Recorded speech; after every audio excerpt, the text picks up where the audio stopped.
Yo, what's up everyone? Today I'm going to talk about something I've been meaning to talk about before, and that is how the UFC basically screwed over Tony Ferguson's legacy, the history books, and made it so that Tony Ferguson was never able to become the UFC champion, the undisputed UFC champion. And this goes back to 2016, 17, from that point on, right? And you're probably thinking to yourself, oh, why is this relevant now? Because it is relevant, because you talk about guys that have never won the undisputed belt, and you have to include Tony in there when, if you listen to the story, you know that that should not be the case. Tony should have been a UFC champion, but the UFC decided different.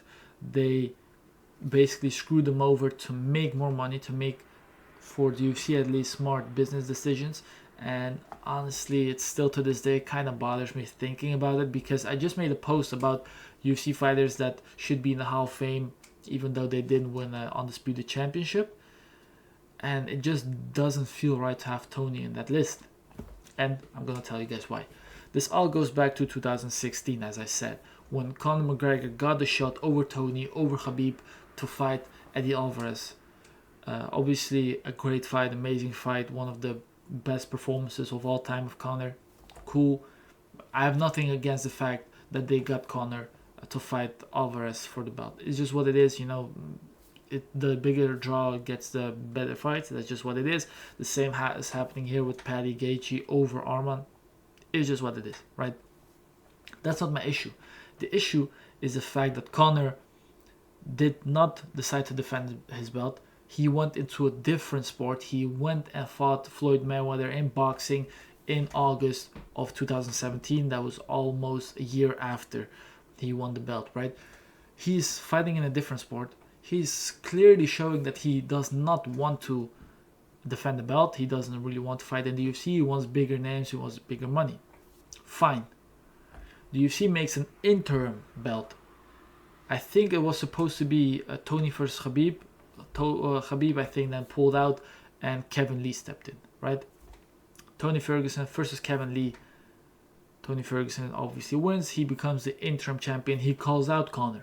He says, I think he says like, McNuggets, where you at? I want the undisputed belt, blah, blah, blah. Cool. But then again, Conor does not show any interest in defending. At that point, the UFC should have stripped Conor, because he has been inactive for over a year. He's been fighting in other sports. It's not like he's injured.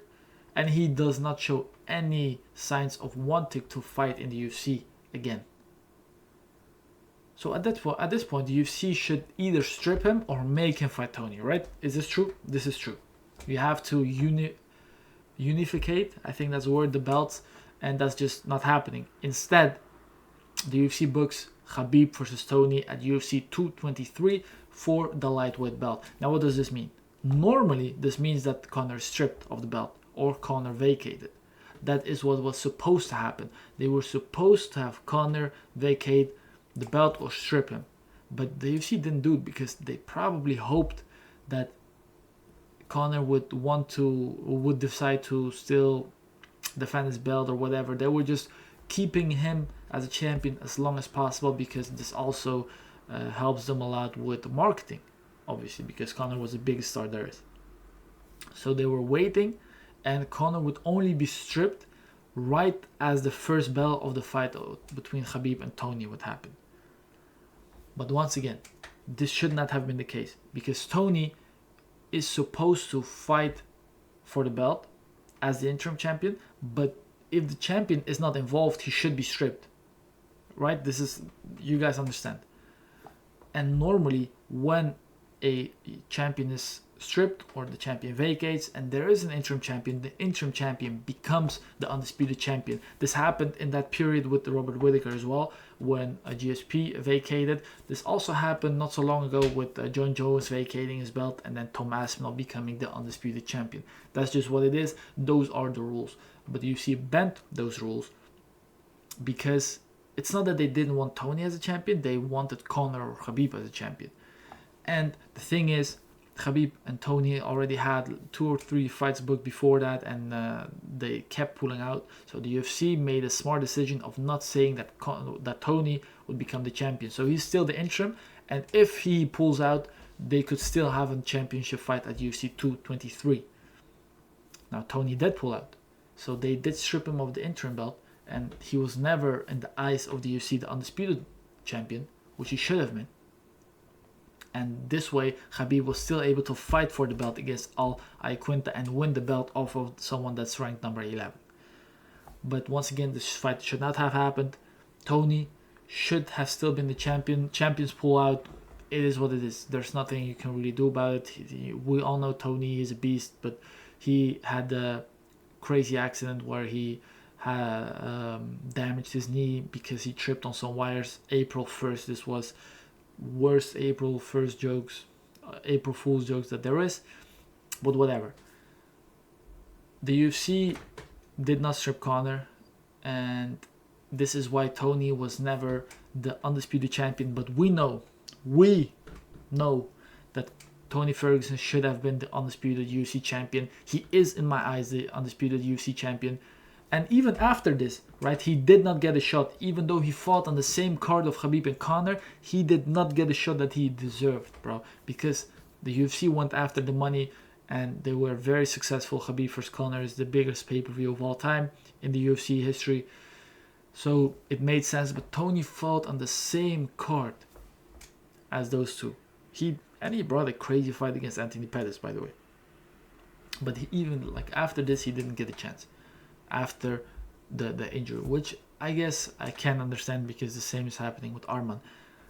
And then obviously afterwards they were supposed to fight in 2020, but Corona struck, COVID-19 struck, and Khabib had to pull out because of some crazy stuff happening there. And then again, Tony was supposed to fight for the interim belt again, but got cooked by Gaethje, and that led to his downfall. So overall, the point of the story is the UFC screwed Tony Ferguson off of his legacy, because now nobody, or at least everyone, knows him as the interim champ. Nobody really calls him the undisputed champ when he should have been, because Conor didn't fight, he was inactive, he didn't want to fight. So they should have vacated him, and they should have made Tony Ferguson the undisputed UFC lightweight champion. They didn't do this. They did do it with guys like Robert Whittaker, with Tom Aspinall. They failed to do this with Tony because they went after the money. It is a shame. Is what it is for now, but this is a big hole in Tony Ferguson's legacy. And you see guys like Jamal Hill being champion, which I don't have a problem with those guys, but if you look at these guys and you don't have prime Tony Ferguson as a champion, it's just weird. It's not how it was supposed to be. It hurts a bit. And when you talk about this guy later down the line, you have to say, oh, he's one of the greatest to never have won a belt, even though he should have. Is what it is. Thank you for watching this video. If you want more stories like these, let me know in the comment section. I'll see you in the next one.